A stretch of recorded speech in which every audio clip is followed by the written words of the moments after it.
Well, thank you, Mohit, for this lovely introduction, and I hope you can all hear me. I'm not really sure. Normally, in a seminar, I usually encourage people to ask questions even during the talk. I mean, after all, it is a theoretical physics talk, and if something is unclear, I'm too fast, just please slow me down. And also, if there is any problem with the technical aspects, also just voice the issue, because I mean it doesn't make any sense if I keep on talking and you guys can't hear me or you can't see the slides or whatever. All right. So in essence, what I'm going to start with, I'm going to try to introduce some aspects of membrane adhesion or cell membrane adhesions. And here I really actually want to focus on the physical aspects of membrane adhesion and not necessarily so much about the biological aspects which are related to protein recognition, signaling pathways, and so on. So I would really like to focus more or less on what is the role of the membrane, why is this all happening in the membrane, and how can a system harness its environment to do its job, and in essence communicate with the environment from the point of view of the cell. So I'm going to basically be showing in short a work of an array of students and postdocs which worked in my group over the last maybe 10 years. And also this has been a project which is going on for a very, very long time. I started with Eric Sackmann in the early 2000s in Munich, and then also at the same time with Udo Seifert, but then basically expanded the whole array of other experimental and theoretical collaborators around Germany and around the world. All right. So when we speak about cell-cell adhesion, then we actually have to recognize that in principle two types of adhesion. There is basically adhesion which connects two cells, and there are also adhesions which are connecting the cell to another substrate. And from the physical point of view, and I will speak only of the physical point of view, this means that these are completely two different settings, right? In this case, both proteins over here are mobile. So on this surface, things move, and on this surface, things move and agglomerate. Whereas over here, here we are dealing with a system where only one of the binding partners is moving, where typically the binding site on the extracellular matrix are on the time scale of 1 or 2 or 5 or maybe even 100 binding events, in principle immobile. All right. So why is this important? Basically, cell adhesion is a necessary condition for most cells to live. Basically, a non-adherent cell, unless it's an immune cell or leukocyte cell or something like a red blood cell, if it's not adhering, it's typically dying. Adhesion is related to generation of the cellular stress, but it's also part of the sensory organ of the cell. And basically, it's intensively used from the cell to learn about its environment, to learn about the mechanical properties of its environment, but also around many other signaling aspects which come with it, and therefore relation to proliferation, migration, various status of the cells, senescence, I mean, name it. Basically, most of the processes in a cell somehow, at some point, somehow have a network. The network somehow connects to the adhesive aspects. It's also intrinsically related to cooperative behavior in tissues, and I think you will hear more about this in the next talk, and a little bit at the end of my talk over here. And it is basically one of these very basic properties of biological systems. All right, so here a few examples.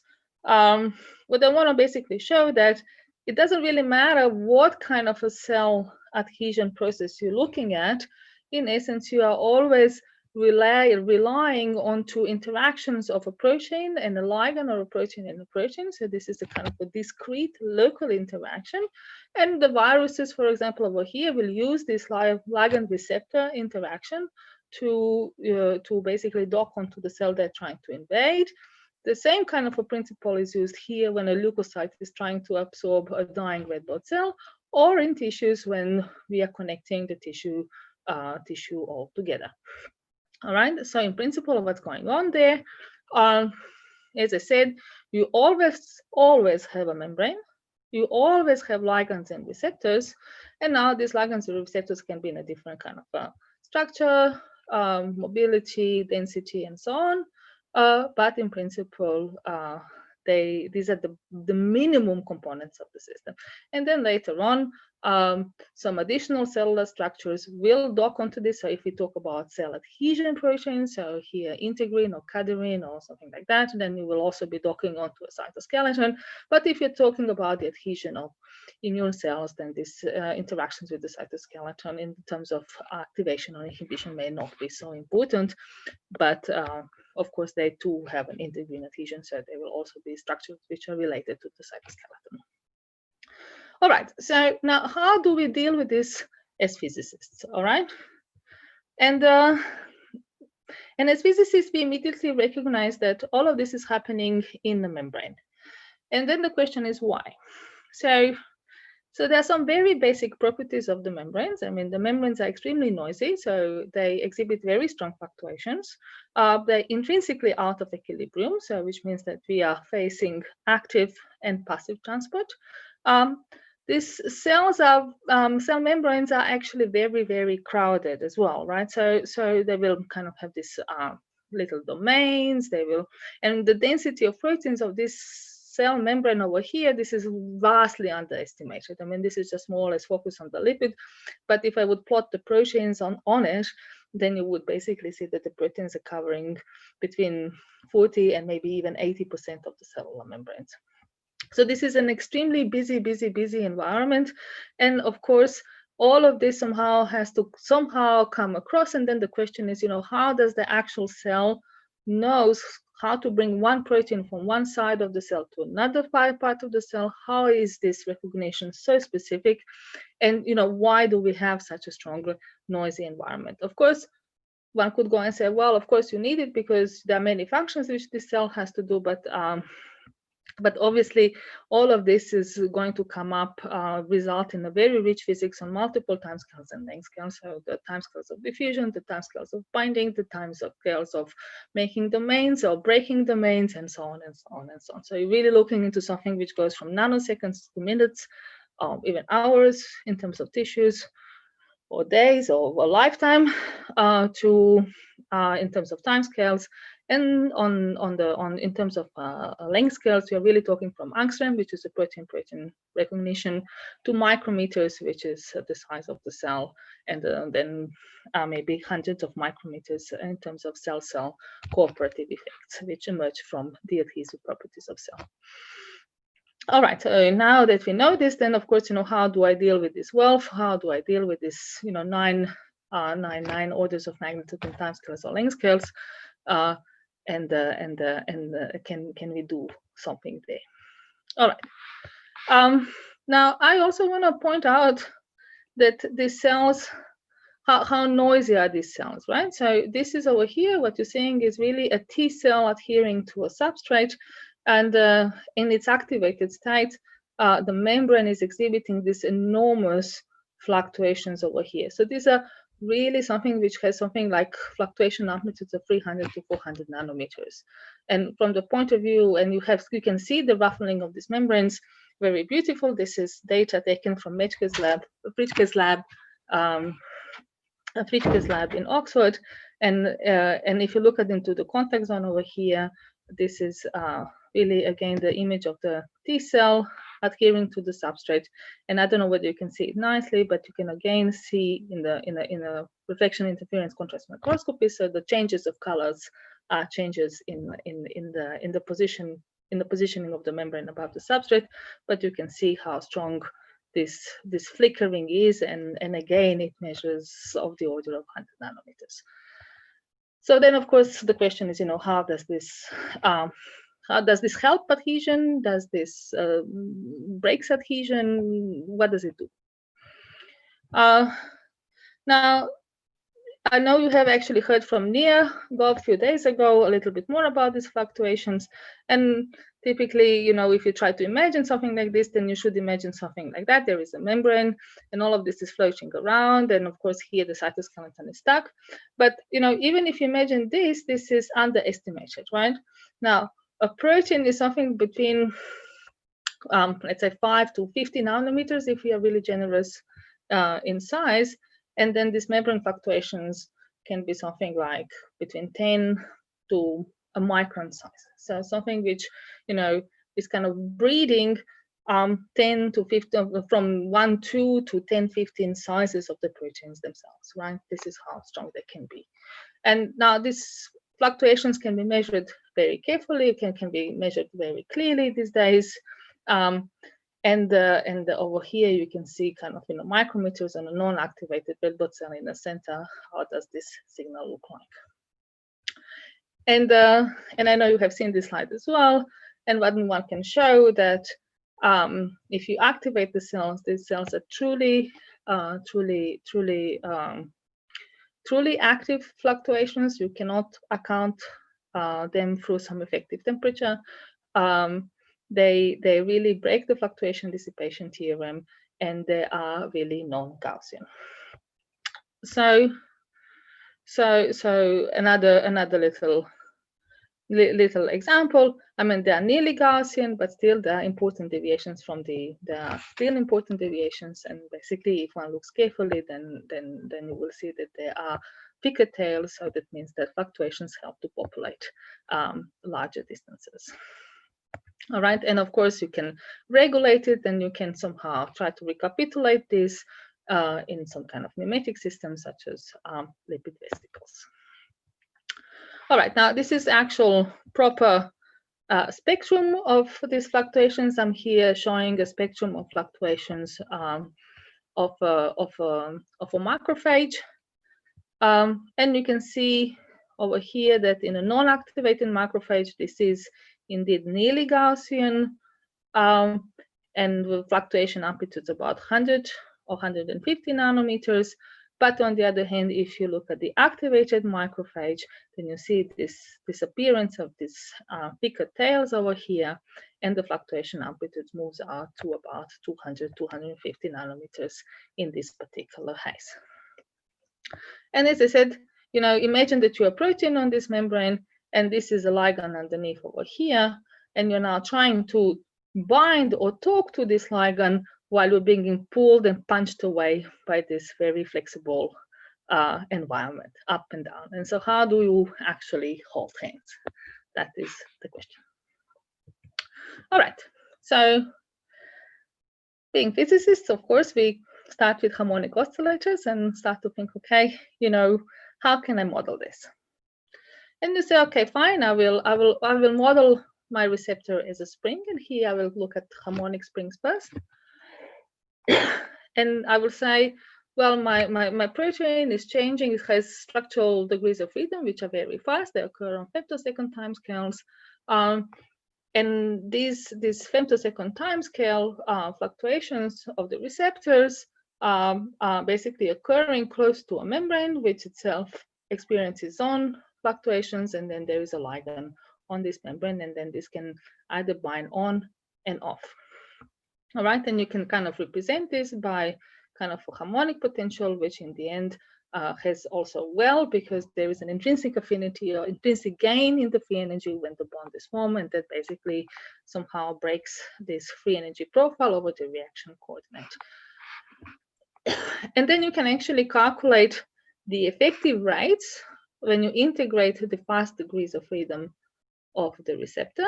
And what you're going to recognize is that you get some kind of a, for a fixed position of a membrane, you will receive a rate which will depend on the exact position of the membrane, so the separation h between the receptor and the membrane, and you will see that the on rate depends quadratically on the energy stored the deformation energy stored in the system, but the off rate depends on the force. And that result has been known So now this is basically calculated here from first principles, but that result was in a sense postulated already in the 70s by Bell and Denbo and Bongrand as a series of these very early papers, which very beautifully somehow basically intuitively developed these rates and given the right significance of these rates. And now his is a very simple, let's say, on a first scan kind of a model, which actually picks these rates in a similar way. All right. Of course, you get these rates not under every condition, but you do have to basically have to what the good is about doing it from very first principles is that you do understand under which approximations this work, and basically this works if you have very fast receptor configurational changes, if you have small binding sites, and the barriers between the bound and unbound states have strong curvatures. So, and this is all kind of reasonable. Many ligand receptor bonds actually satisfy this criteria, and that is somehow kind of a consistency with the idea that we are putting forward the correct models. All right. So now, what happens when I have to superimpose this? Then I have to realize one more thing. So now the fluctuations, they occur on a different time scales, right? So we said receptor fluctuations are on the femtosecond time scales, but membrane fluctuations, they come to picosecond time scales, or maybe even, all the way up to microsecond time scales. So we are at least 1 or 2 or 3 orders of magnitude slower than the receptor. So we have integrated receptors, and now we can integrate the membrane fluctuations because the binding of the ligand to the receptor typically occurs on the microsecond time scale. So I have 6 orders of magnitude of a window in the time scale. All right, if I can do this, then how do I do this? As statistical physicists, we know exactly how to do this.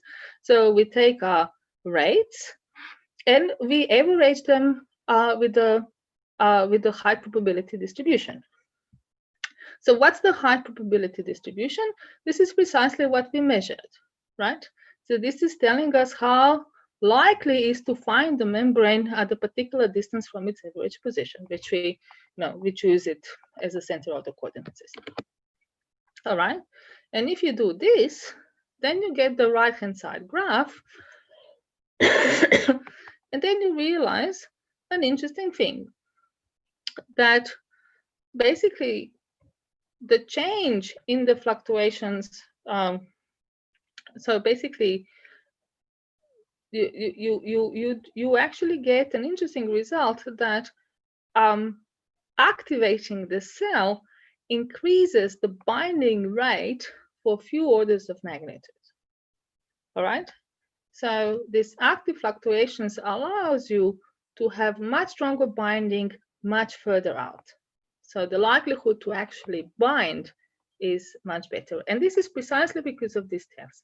This basically brings the ligand closer to the receptor much more often, and the membrane spends just enough time for the binding to actually take place. All right, and that is the important thing, why in the activated states of the cells, we actually observe stronger bindings. All right, so, but that's not the whole story, right? So I can also check, and basically now the only thing that you can do, I mean, you can go and calculate this, and you can calculate this one, and you can go at least on the level of a single bond. You can calculate, you can basically do the ratio of the on and an off rate, and that's going to give you binding affinity. And if you do this, then you will actually see that your binding affinity of a bond is not the binding affinity that you have if a protein is somewhere else in some three-dimensional environment floating around and finding its ligand. Here you have a protein which is stuck to the membrane and it has to bind down, and the kind of given the fixed average position of the membrane, you go and say the binding affinity is related to the average deformation of the receptor and the membrane given in this first term. And then you have an additional interesting term over here, which is basically the suppression of the fluctuations that occur due to the binding. And since we're dealing here with the simple harmonic oscillator, then you're basically sacrificing 1 degree of freedom, and you can do this in a more complex way, but this is at least simplistically, but the physics of it and the idea of it is going to stay the same.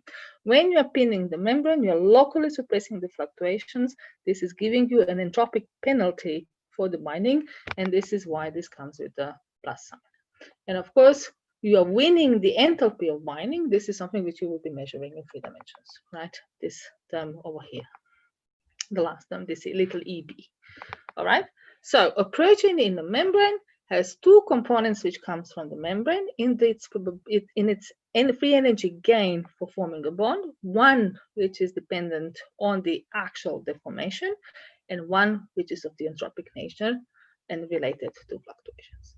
And this is how the fluctuations and this membrane idea comes explicitly into the ligand receptor recognition. And it really doesn't matter whether we are dealing with integrins, cadherins, whatever, Z or 1 or whatever you like, whatever you do, there will always be a membrane, there will always be a suppression of the fluctuation, which is going to be working against the affinity that you would otherwise get. All right. And basically then, when this EB changes the sign, this is where the membrane, basically the bond becomes unstable. And then you can see that by small variation in the fluctuation amplitude and very small variation in positioning of the membrane above from the receptors, you can make this bond either stable or unstable. And that has nothing to do with the chemical recognition per se. It has something to do with the fact that you are in the membrane environment. All right. Now, if you are in a membrane environment, the point is that the membrane is fully flexible. Oh, it's very flexible. I mean, of course, it's not fully flexible. I mean, it has a finite persistence length. But that means that if I form one bond and I have locally deformed the membrane, that means that I will actually introduce correlations with any receptor or any other bond nearby. And these are not small effects. They are very strong effects. And let me now try to show you how strong are these effects. Imagine you have a kind of a little, so each little square over here is a bond, and the color of the square is related to the off rate for this particular bond over here. All right, and then you see that if this is a little cluster of bonds, the exposed bonds over here, which feel stronger fluctuations, will have a 2-fold, 3-fold larger unbinding rate than a bond which is fully protected inside. All right. However, the amazing thing actually comes in the binding rate.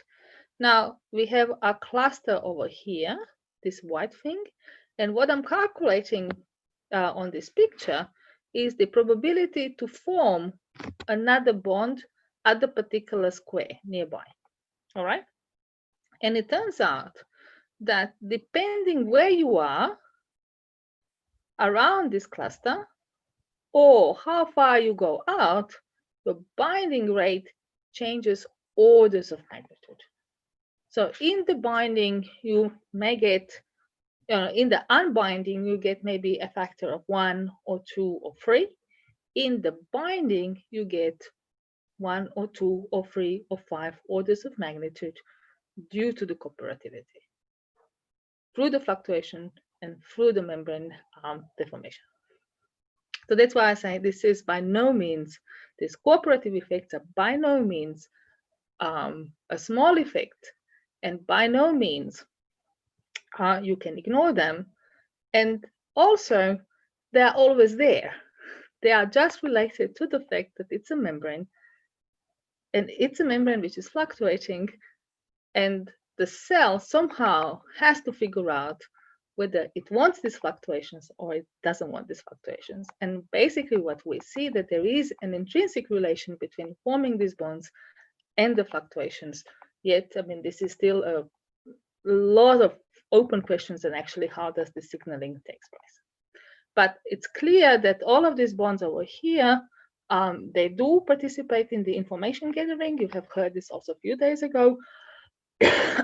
How does this rates actually translate into information? And there is now a lot of discussion actually in the field as how does this really happen. All right. So now just that you understand, now I'm showing you exactly the same phase diagram as before. Before over here on slides over here, you were kind of seeing what happens when you have only one bond.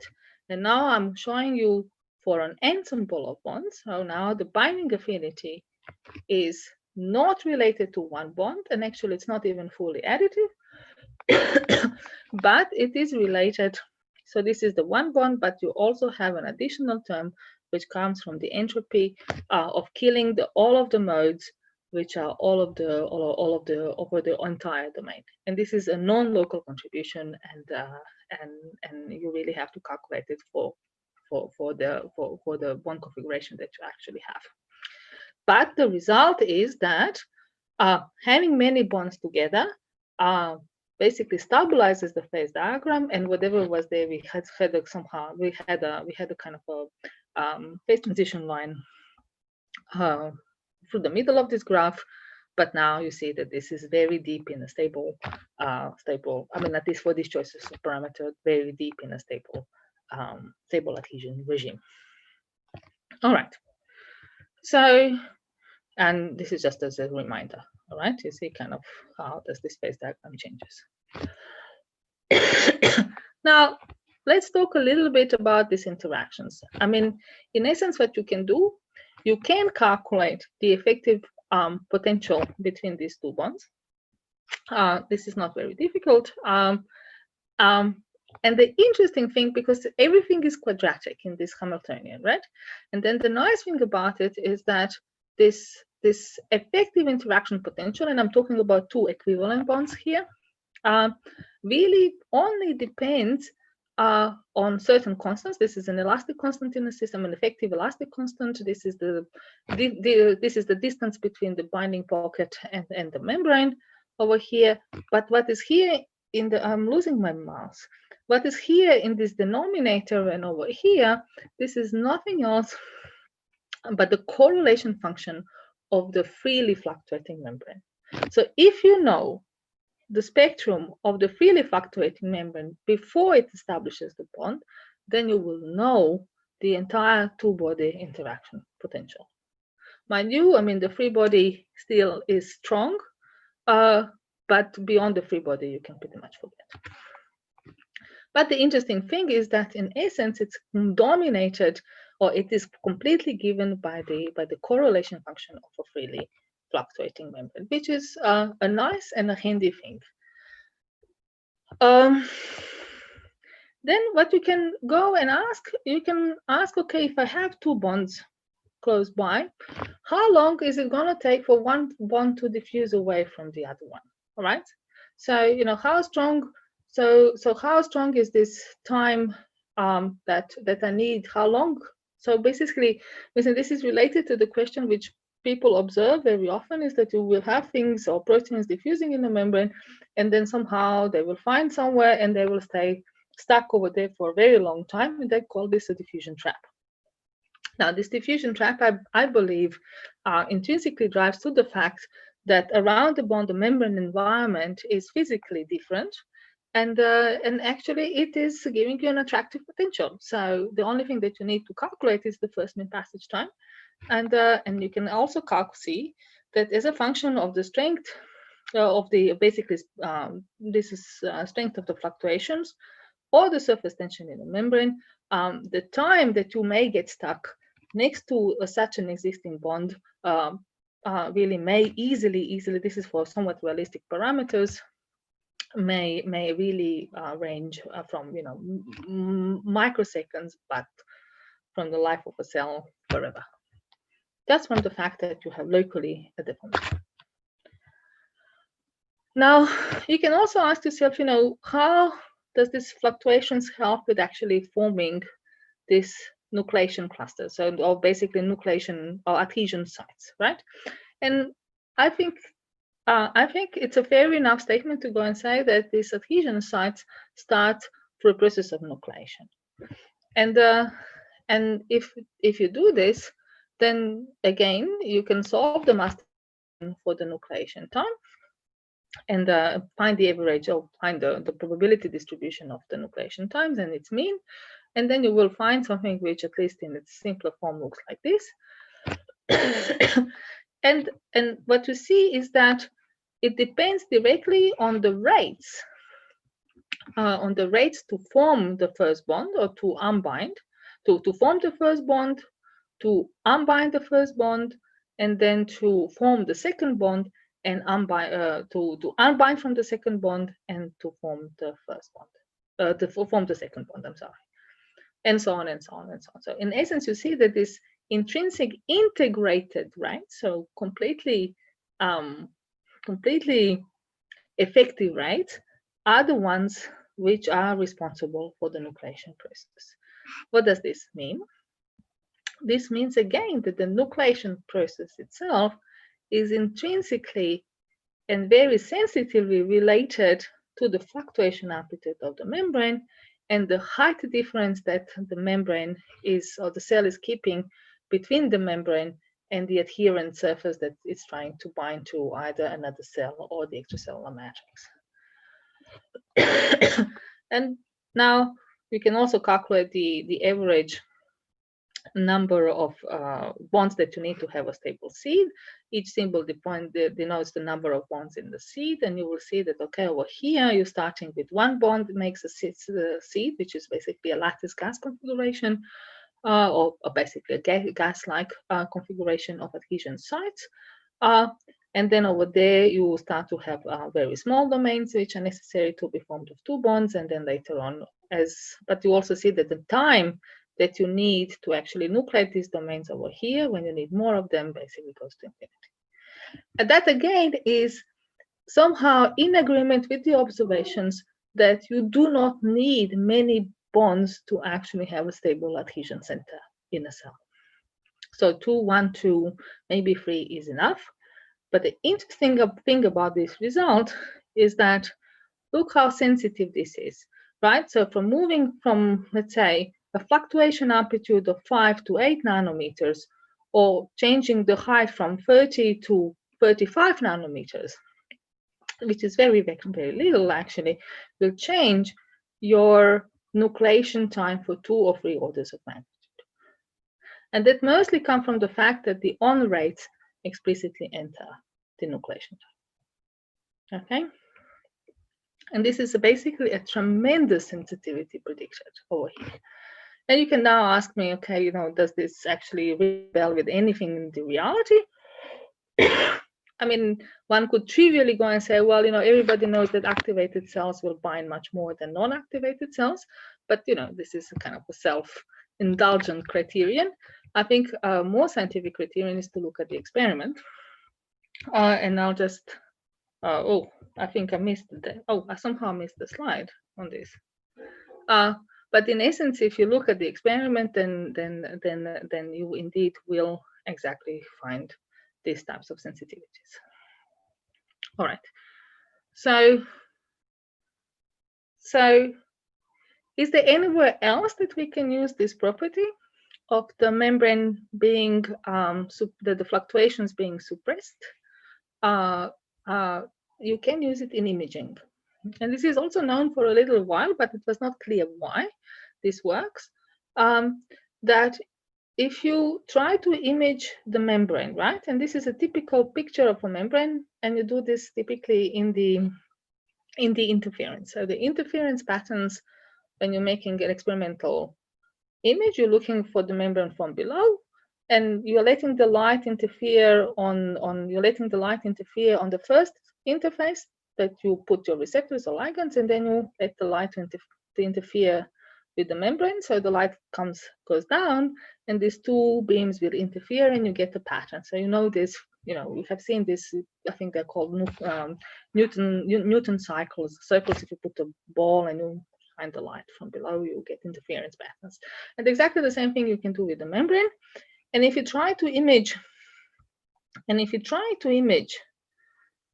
this in the direct light, this is how typically an adhesion zone would look like. And you actually see that you're actually getting a fairly, some kind of, you see adhesion patterns over here. The membrane is low over here and here and here and here and here and here and here. But in a sense, you lose a lot in the lateral resolution. So your lateral resolution between 2 pixels is still 200 nanometers.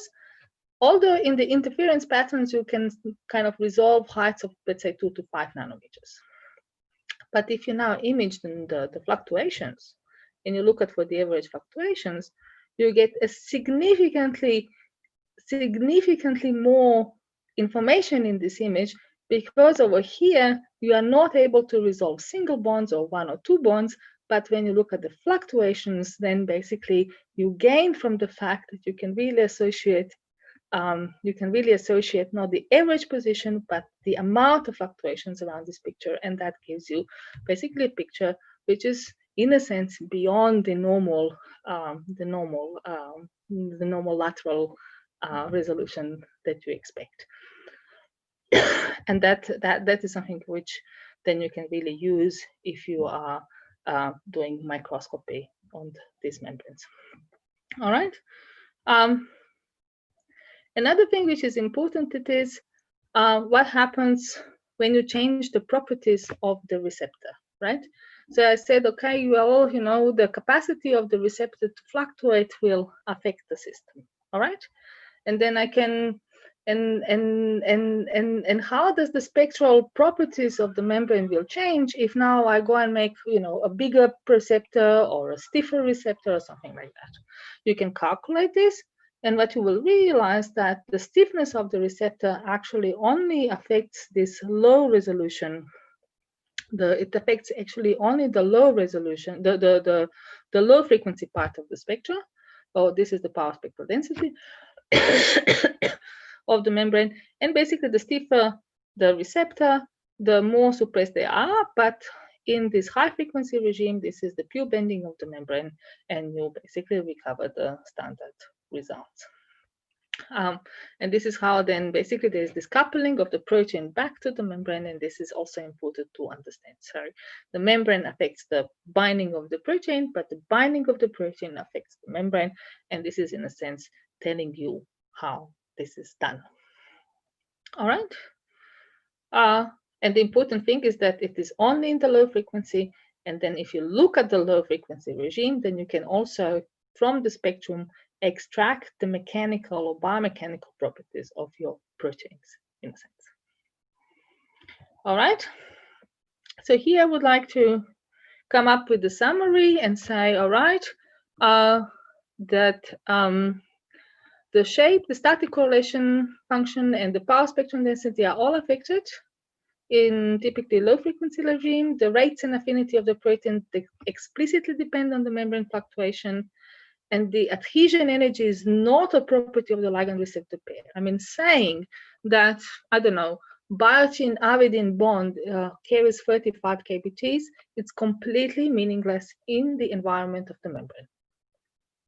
That doesn't mean anything in the environment of the membrane. It can give you 1 kBT, it can give you 10 kBTs, but it can also give you the full 35 kBTs.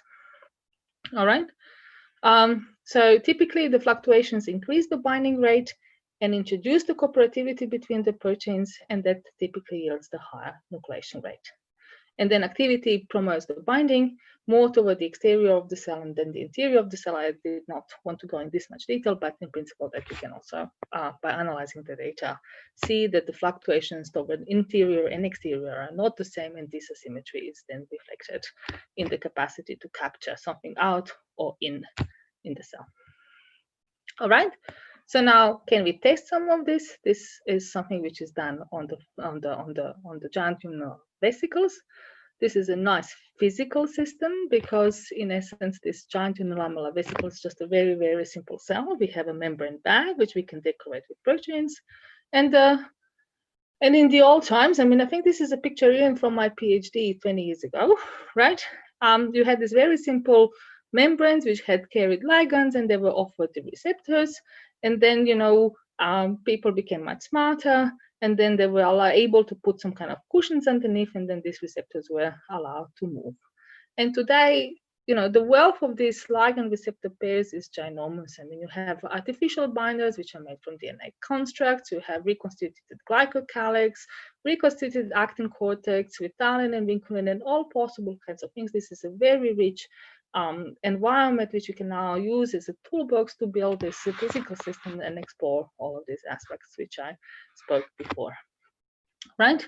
But in any case, the models which you just presented are basically looking at the same, and you just need to adjust the parameters correctly, and then you basically have it back all in. Another question is to say, okay, fine. I mean, I have spoke about one bond or two bonds and how these one or two bonds interact. But then I would like to look at many, many bonds. And in principle, I can build a full, Langevin dynamics where I have each bond with a little binding and unbinding rate, depending on the height of the membrane, and basically calculate the forces through the fluctuation dissipation theorem acting on the membrane, and really run the full dynamics. However, that you won't be able to do for more than maybe 100, 200 bonds. Instead of that, we use our effective rates, and we build a kinetic Monte Carlo scheme, right? So now we have our little rates, which we calculate for every configurations of the bonds that you can possibly have. We explicitly simulate the diffusion. So the membrane we don't have to do because it's given through the kinetic rates, and then we calculate basically the probability to bind and unbind. And when you do kind of a Monte Carlo scheme like this, you actually want to check it against the higher order theory. As I said, this is in principle a Langevin simulation. And for example, this is done for the nucleation process, where you compare the Langevin simulation and the Monte Carlo simulation. You can do this also analytically in the nucleation, as you could see before, and you basically get the same thing, but also during the growth phase for different strengths of the bonds and the different diffusivities of the proteins. And you see that in principle, this works surprisingly well. So this kinetic Monte Carlo scheme now really gives us a handle to really simulate things up to 100 micrometers and with the time scales up to the minutes,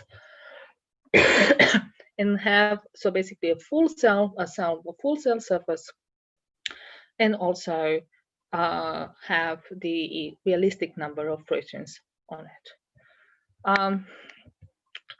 Now, if you do this, and you can now really simulate the entire vesicle binding experiment or a cell binding experiment, if you really like it, with the caveat that with the cells, we still have to pretend that we ignore many of the processes. So for example, what I'm trying to show you here is that the sensitivity to nucleation.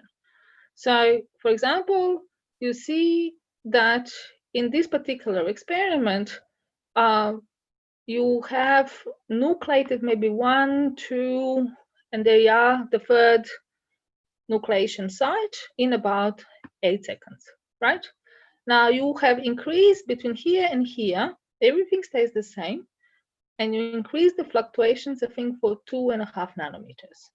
And then in the presence of the nucleation, so here you have 1, 2, 3, 4, 5, 6, 7, and basically you can see the equivalent simulation below. So you go from 1 in 8 seconds to something like 12 or 15 in 10 seconds.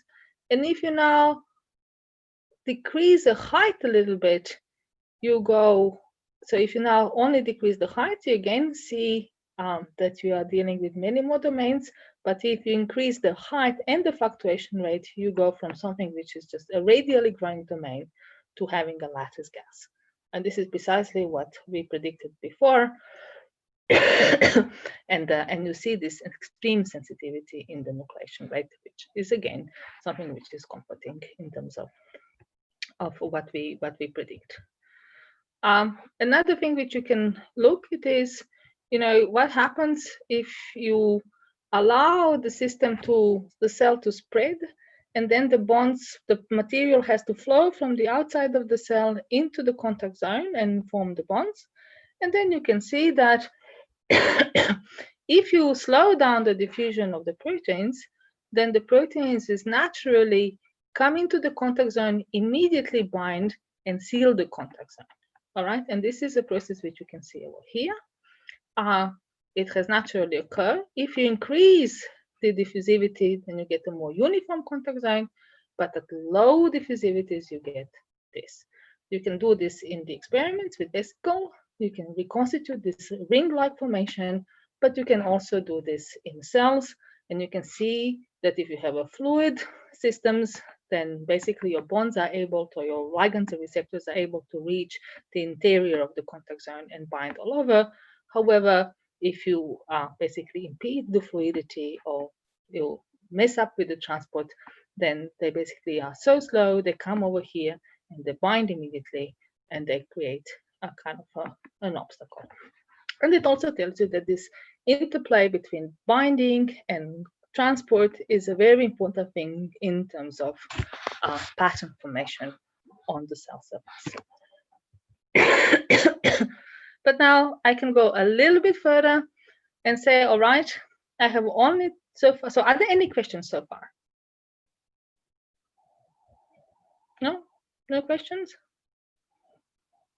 Good. Okay. So now I can go and say, I said, even in the beginning, well, the surface of the membrane is very, very complicated. And it surely doesn't have only one ligand and one receptor on it. It probably has many more. So now I didn't deal with many, many more. We dealt only with 2 pairs. So now we're looking into a membrane which has 2 different types of receptors, which will have 2 different lengths and 2 different flexibilities. So, and they may bind to their ligands, which are put onto the surface, and they can bind to these ligands with different strengths. So you see, the problem is that you increase the complexity, but you immediately have also increased the phase space of your problem for free. And that, of course, if you try to systematically map the phase Now, I had a space. question. Yeah. Yeah. So this ash color thing you had been talking about at below the substrate, what is that? Is that the cortex? Which one? This thing? Yeah, in this picture, for example, that it doesn't really matter. It can be a cortex, it can be extracellular matrix, whatever the membrane's binding to. But it can be a cortex too. Because you were showing those pictures of cell fluctuation surface. So in that context, it could be the cortex, is it? So here I could imagine that this is a cortex. When I drew this picture, was more thinking, okay, this is the membrane, this is the cortex would be over here probably, and this would be the exterior of the cell. But I mean, there is, I mean, from the physical point of view, when I'm binding to the cortex or when I'm binding to the exterior, I mean, this is just I mean, there are details of the binding. There's, of course, I mean, in the cortex, you have to be a little bit more careful because the cortex also has its own elastic degrees of freedom, which I'm here not taking into account. All right. So, but if you think about something which is a fairly rigid cortex, then that would be an appropriate picture, right? Okay. If you think about a very dynamical, not fully polymerized, then probably not. Okay. Okay. So, but in essence, I don't actually really want to specify here at all what is the system. I want to say I have a membrane. This membrane has some proteins on it, and it will bind some ligands somewhere in its environment. That's all. What is the actual physical, like biological realization? That's something completely different, and you will have to readjust completely the model you'll have to readjust the parameters of the model and even check the appropriateness of the model according to the biological application. But my point is that whatever biological application I look at, I always have a membrane, I always have ligands, and I always have receptors. That's it. And I'm looking only in the significance of that. Do you understand? And this is then what's hidden behind, right? This is something which is always unavoidable, right? This is completely a physical consequence. That's why I'm saying I'm not looking into a biological consequence. I will look into biological consequence. I have a couple of examples later, so we can look at that too. Okay. All right. Now, for example, a particular picture. Now I have a giant unilamellar vesicle. I have 2 ligands and 2 receptors, and what we want to do, we have them. They are basically different in size. We have a long and short one. Their flexibility is about the same because they are made actually of DNAs. And what we want to see whether they are actually mixing or demixing, and the size difference is about 8 nanometers. So the long ones are about 8 nanometers longer than the short ones. And you can nicely see this because the membrane height is changing. So upon binding, the membrane height in the system which contains only the long one is about 17 nanometers. And basically, when I'm only dealing with the short ones, I am having a membrane height of about 10 nanometers. And despite this fairly large height separation between these ligands and receptor bonds, so this construct, which actually tethers in this case, you see no phase separation. So these pings are fully mixed. So that means on the level of first neighbors already. So and you can actually look this in the experiment. So this is basically the simulation. We now do this in the experiment, and you can see that the height is also systematically changing from 10 nanometers to 80 nanometers in a continuous fashion with no particular demixing in the contact zone. All right. So now this is something which bothered me. I mean, I have 8 nanometers size difference. I mean, why don't I see immediately phase separation or domain formation?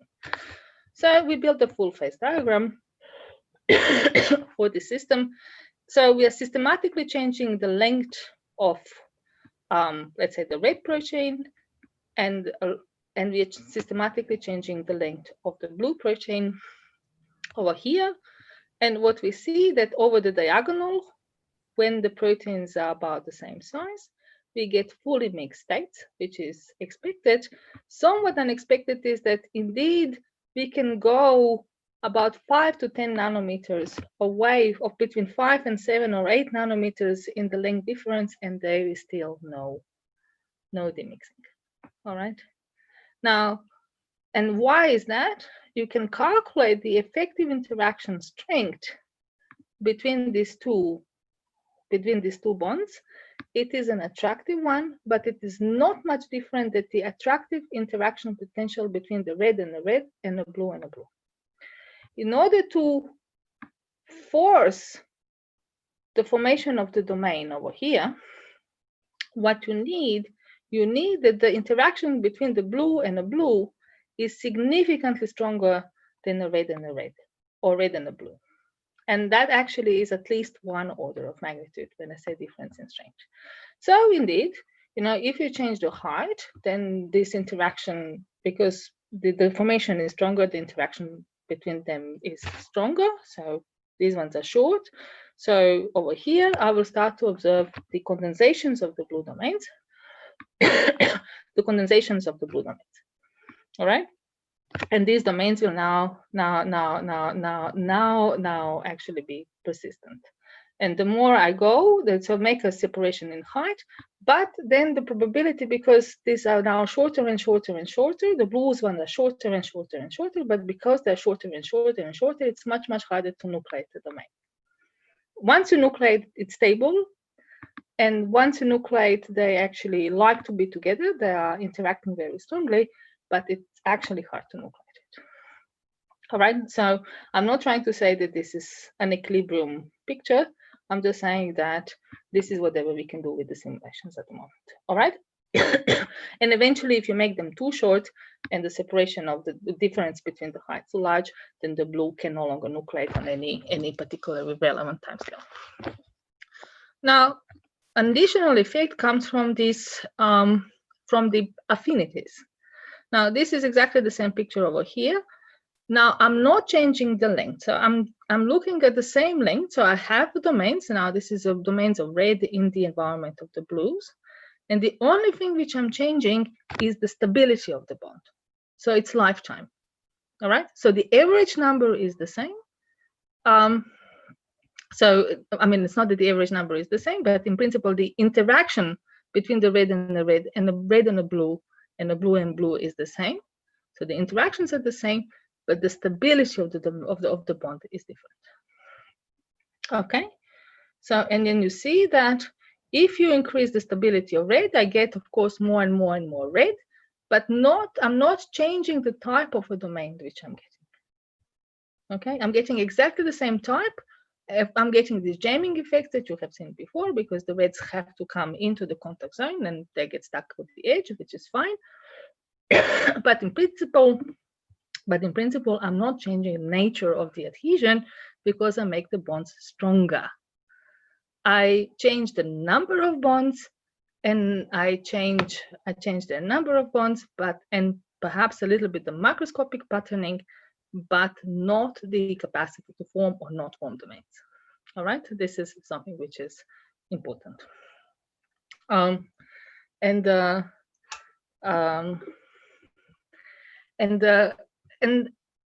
there is another important thing which comes from this interplay, because when you change the affinities, you are also changing or playing with the timescales in the system. Okay, so you can look at the system where I will say that the short by themselves are unstable. So the membrane is too far away to actually ever form a stable nucleus. All right. So this will be the red ones. So so these ones will kind of linger if there is nothing in the system. These ones, the short bonds, are completely lingering over here down, and they're not actually doing anything systematic, or nothing which is kind of a stable adhesive site. So you will have little kind of agglomerates like this, which will appear and disappear, and that will be intermittent, but nothing stable. Now, if I look at only long bonds over here, then you will see I will actually have a certain amount of them, and here they're particularly chosen that they do not form domains. They are in a lattice gas configuration, right? They're in a gas configuration. And what happens if I mix them, right? If I mix them together, what I see that they immediately stabilize the red ones, but I also increase the probability for the observing the blue ones, the long ones.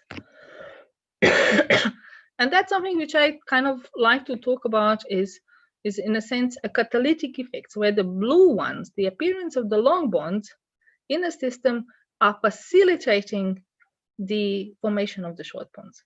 However, there is also a regime in which actually having a long bond is preventing the appearance of the short bond. And this is then where you see the negative cooperativity for seeing the short bonds, or the positive cooperativity for seeing the long bonds. And then there is actually kind of a regime where this happens. This happens roughly at the particular ratio of the lengths of the short and the long bonds. So by manipulating the length, you can actually very easily swap from going something which is facilitating the formation of the second pair, or completely inhibiting the formation of the second pair. And I think this is a very nice way in which the cell, with very small changes in the length of the protein, so very small glycosylation processes, can actually really change the nature of the adhesion. All right. On the other hand, we have seen in the biology many times this interplay between the short and the long. I mean, we know, for example, there's this beautiful example of leukocyte rolling on the endothelium, where first you form the bonds of the E-selectin, which are long and intermittent. That would be our blue ones. But then only after you form those, you can form the integrin bonds, which are shorter but much stronger, and that would be our red ones. And things like this happen all over the biology. All right. I also want to show you, do I have a little bit more time, or I have to kind of close here, I think? We are just about an hour, Anna, so maybe a couple minutes. All right. So, so basically, let me show you one more example, and this is an example. So I have now spoke about length. I have spoke about the differences in affinities. I also want to talk a little bit about proximity. So how far are two bonds? How far is the red from the blue one? So now I can calculate the affinity of the short bond to close in the presence of the long bond. So this is a conditional probability, right? And I can calculate the affinity associated with this process as a function of the distance between the bonds. And then I can show you that there is an interesting regime that, depending on the relative stiffness of the two bonds, you actually get an inhomogeneous curve for this binding. So there is an actually optimal distance at which these two bonds should bind and be the most stable. All right. And actually, the question is, does biology utilizes this effect? And very, very briefly, this is pretty much one of my very last slides. I can show you that we have recently been looking into into a system where this is natural killer cell, and the natural killer cell is binding to a pattern substrate. The patterns are shown over here.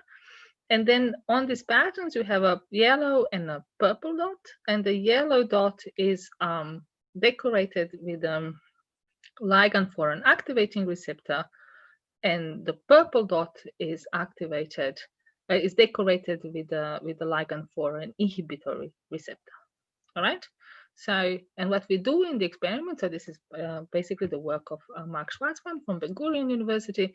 So, and this is absolutely gorgeous experiments, and what they do, they systematically change the distance between these two dots, and they can vary this distance between 5 nanometers to about 40 nanometers, right? And what they observe is that with the increase of distance, the activation of the cell drops. All right. So it is basically the inhibition of the activation is more and more pronounced.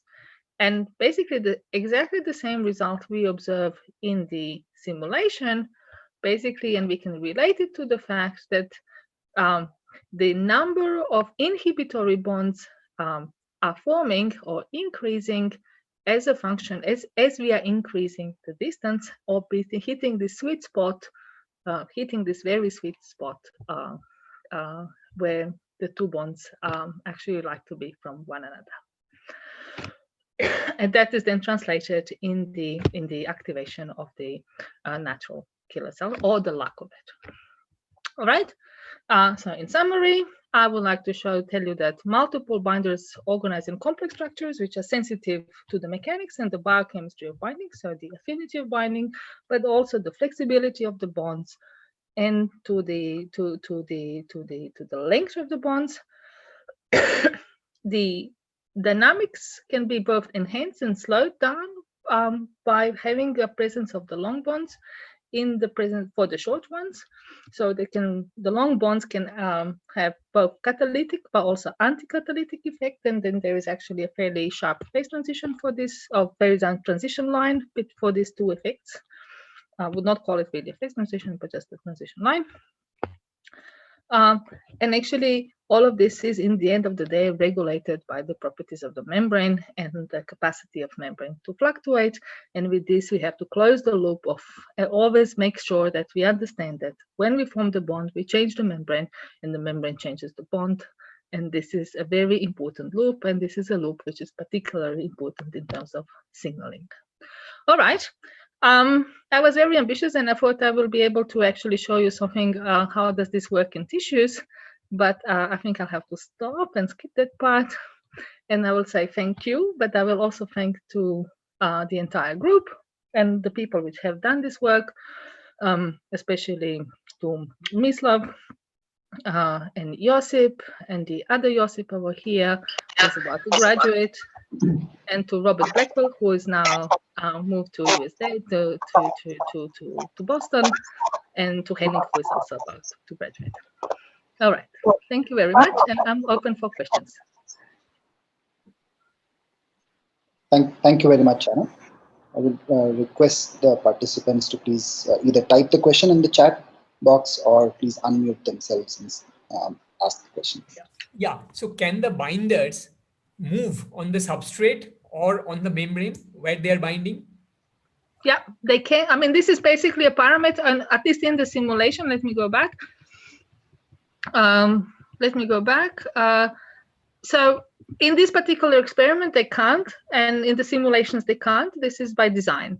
On some other over here, I have been showing both ligands and receptors, and both ligand and receptor pairs are fully mobile, and they are coupled to appropriate chemical potentials, right? So whatever is on a cell is kept on fixed numbers.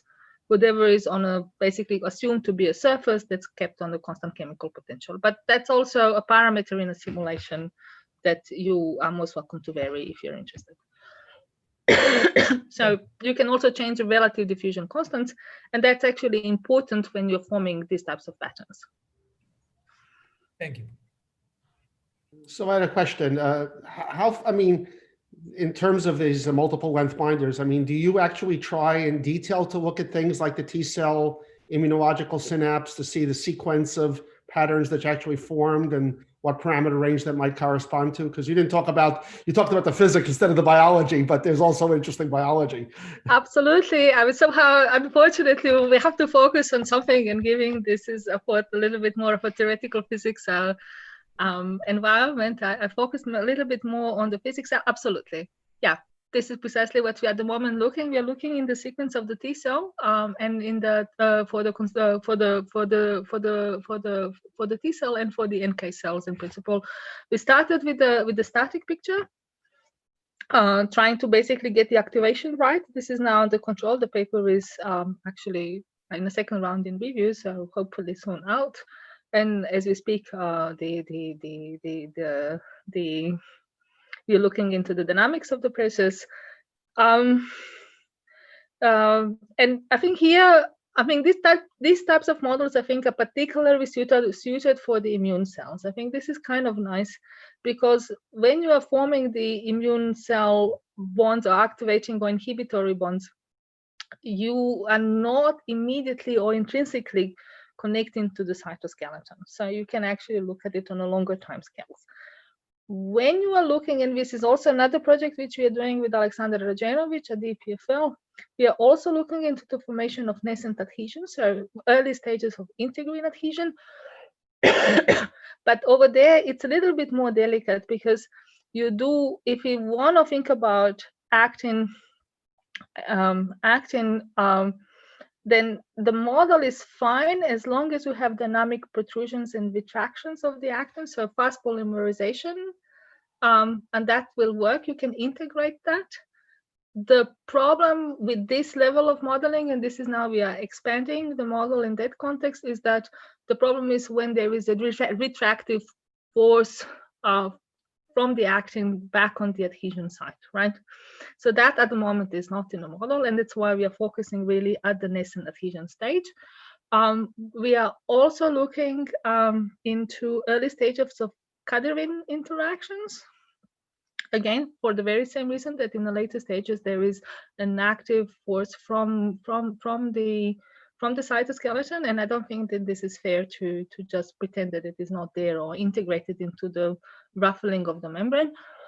That would not work. But these are basically the 4 or 5 systems that we are actually looking at from the biological point of view. Thanks. There is another thing which I would really love to look at, and this is really the effects of the glycosylations with the glycoproteins, right? This is much harder for the experimental colleagues.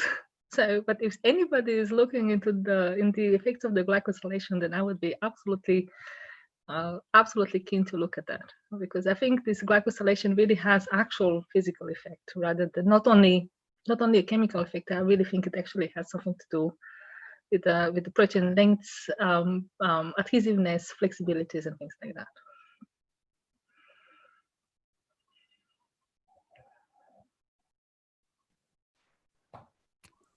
Can I ask also a question? Yeah. First of all, for the nice talk. So now you mentioned about like these adherent junctions, right? That are between two cells. So now we are in a different context, right?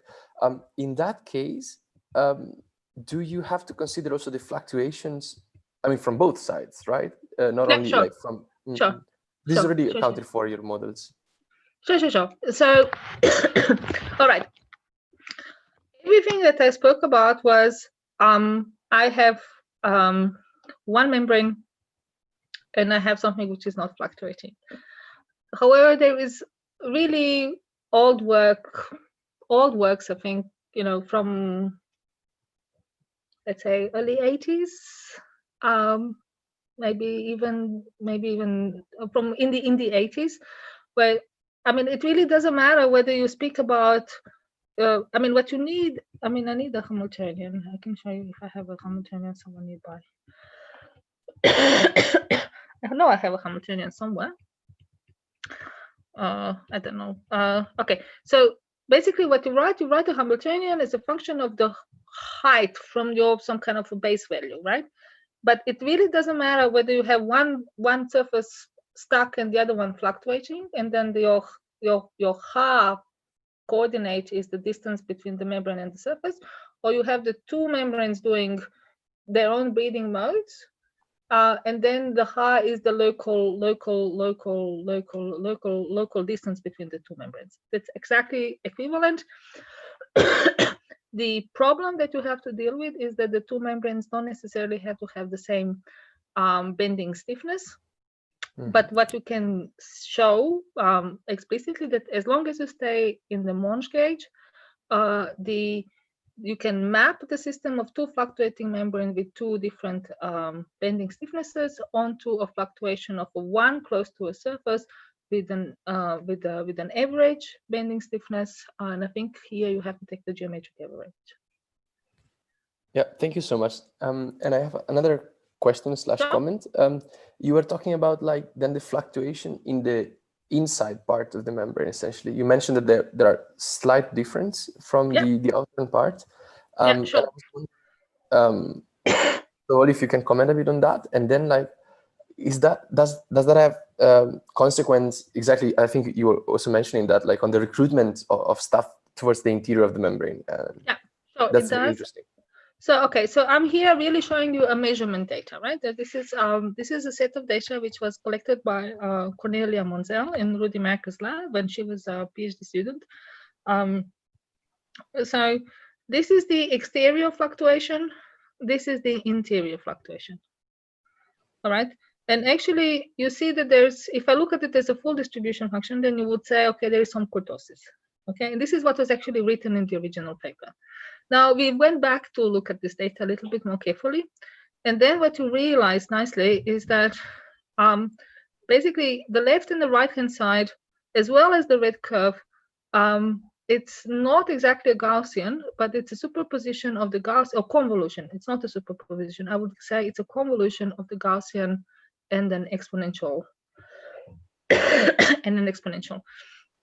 And the Gaussian, so the Gaussian is, kept the same on the left and the right, but the exponential in a sense of, okay, this is the active contribution to the noise, which would mean some kind of an exponential, so Arrhenius distributed processes which generate these fluctuations.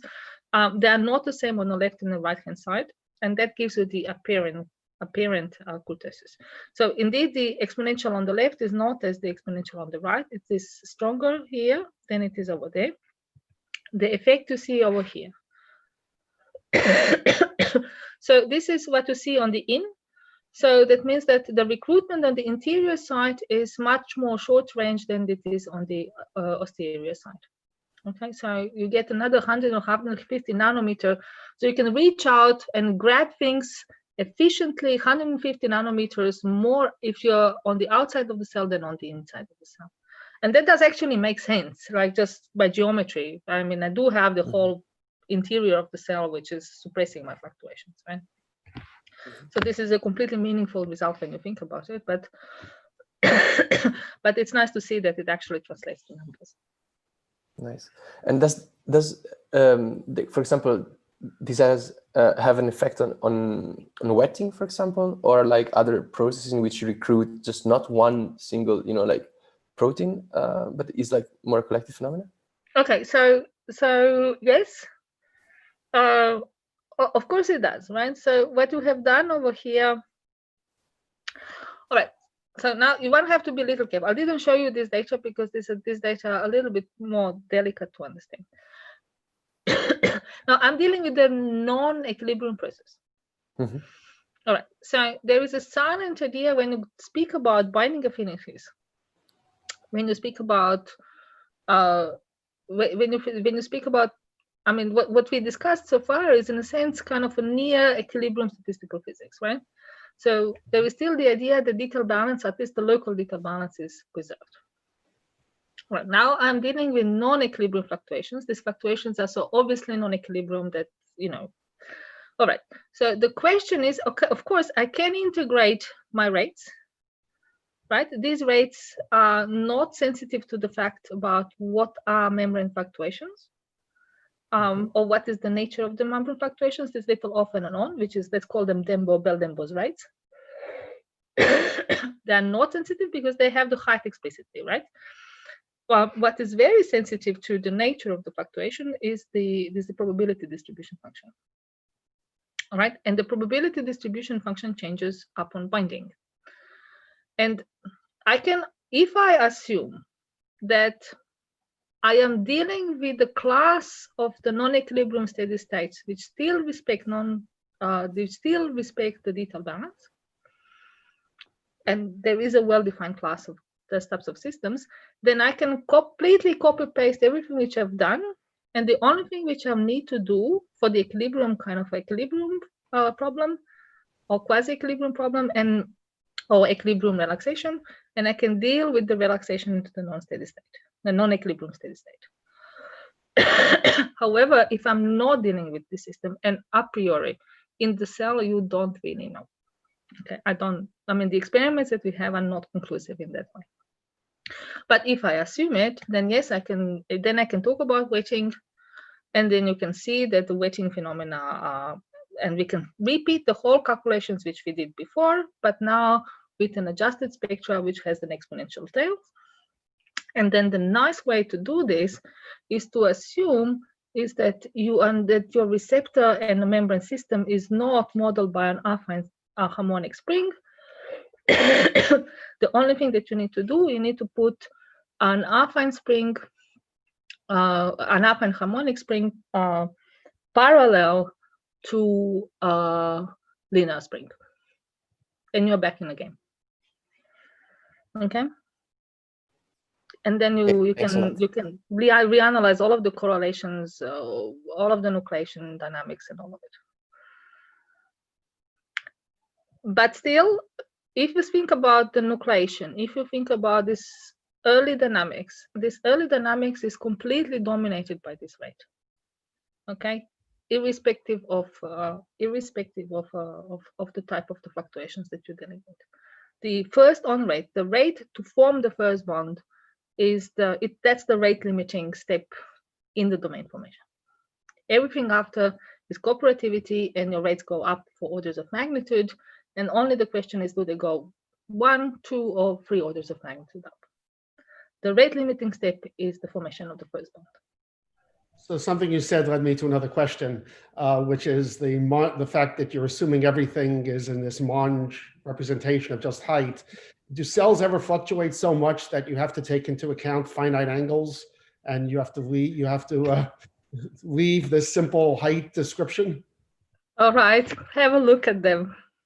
Yeah, so that's why I think that's because of your right. Okay. In the ideal case, yes. The idea of staying with Monge for me personally, is that I can still do everything on a pen and a paper.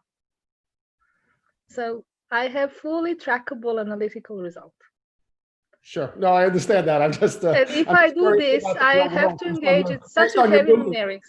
Yeah, no, but you're right. I mean, that's why I'm showing you the picture. I'm not hiding it, okay? Fully agree. But if you want to take this effect into account, then you're in such a heavy numerics, and if you're not clear, how would you parameterize this? At least not me, to me. I mean, if somebody has a good idea, I mean, I'm completely happy to follow, but at the moment, you know, yes, simplicity for accuracy is definitely a trade-off here in what we do. But I do think that we can at least, you know, go and point out these are physical phenomena that you have to think about. No, I understood why you did what you did. It made sense. No, but I mean, we did another thing, which, you know, it's still kind of Monge-like, but we did the full expansion in spherical harmonics, which gives a little bit more freedom. For example, small vesicles which are being pulled by little motors, then you can kind of have a full vesicle spin. But this is, I mean, I didn't speak about it, but over there you can have a little bit more complicated shapes, and I mean, you can still have overhangs, but yeah, I mean, look, you can take a much more complicated Hamiltonian for the membrane. I fully agree. Anna, I had a question about the cooperativity aspect that you mentioned. So what exactly is the biological underpinning for this cooperative effects? Because you had positive cooperativity as well as negative cooperativity in the report. Yeah, I mean, so, I mean, again, I mean, this is really a suggestion by a theoretical physicist, right? I really need the biologist to tell me that I'm, you know, dreaming or that I am misinterpreting or not. But as I said, I mean, there are many systems where we see that there is a long bond and there is a short bond. And there are many systems where you kind of these long bonds preceding the short bonds formation, right? And the question was why? And I think this idea of having this nice cooperativity with these long bonds create very fast intermittent bonds, just keeping the membrane. So if the membrane is fluctuating too much, the short bonds will never form because the separation is very high, right? So you know, so it's basically like you're trying to talk to somebody who is on a 15th floor of a building, right? But the long bond has this capacity to eventually to kind of, it's like being a lift, right? It just brings the membrane down and keeps it down, maybe to the second floor where the short bond can hold it. So the physiology of the process goes with the short bond. So integrin adhesion. So, you know, so if the leukocyte goes into the endothelium, you still need an integrin bond, right? It's not enough to have a E-selection, right? E-selection is not going to create you the whole machinery which comes with an integrin adhesion, right? But you cannot form integrin adhesion without E-selectin adhesion before. E-selectin is giving you a very, very intermittent adhesive properties. And the reason I think is just, and it's always been said, well, integrin comes, it slows down, the glucose starts to roll, and that gives it enough time for the integrin to bind. And this is precisely, from my point of view, I mean, the physics of it is here, right? On the other hand, you have the opposite things. I mean, there are many glycoproteins which are very long. And as long as you have them on a cell surface, your short receptors are hidden, and they're actually called the glycocalyx. And they basically have a repulsive property of the cell, and they're preventing or hiding the cell surface, right? And in order for something to be caught by the short bonds, this glycocalyx has to disappear. There are many examples of that in Fc receptor adhesion. I mean, there are many, many examples of that. So you could go and say, well, this glycocalyx also, I mean, has a sensitive property. The actually things bind to it, but they bind also slowly and intermittently. But nonetheless, it does prevent the formation of the short bonds, and it acts as a repeller. That's it. So sometimes, you know, it depends on what biological context you want to think about it. You have to think about it, okay? You know, the length can be an advantage, but the length can be also a disadvantage. And the formalisms that you have, can they be used to also look at transmembrane interactions. So you have two transmembrane proteins, and here membranes belong to two different cells. So such as notch delta interactions, for instance. So there have been aspects about sort of soluble ligands versus membrane tethered ligands and their ability to generate forces and therefore activate Notch signaling in this context. So I'm just curious. Actually, I think I have a lovely example of that. I mean, so actually, this system over here, this system over here, that's exactly what it is. All right. So this is where not the ligand receptor system. This is really a tether. So this is a tether. This is a soluble tether,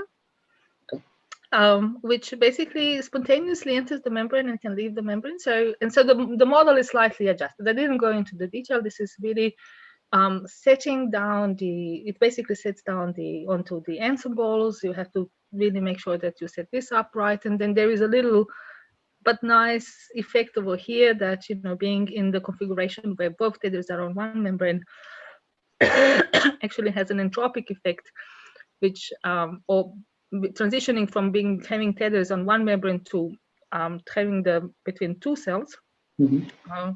That actually has a very beautiful entropic effect, because you can pack this much more denser than this. And you can calculate all of that. But nonetheless, yes, I mean, you can definitely use these types of modeling to address this issue. And actually, this is an example. And I mean, I think this is an actual experiment with these types of systems. So yeah. Okay, no, that's great. I'll love to chat more specifically about this. So for sure, I mean, just drop me an email and. Sure. Well, thank you so much, Anna. Thank you. Bye bye.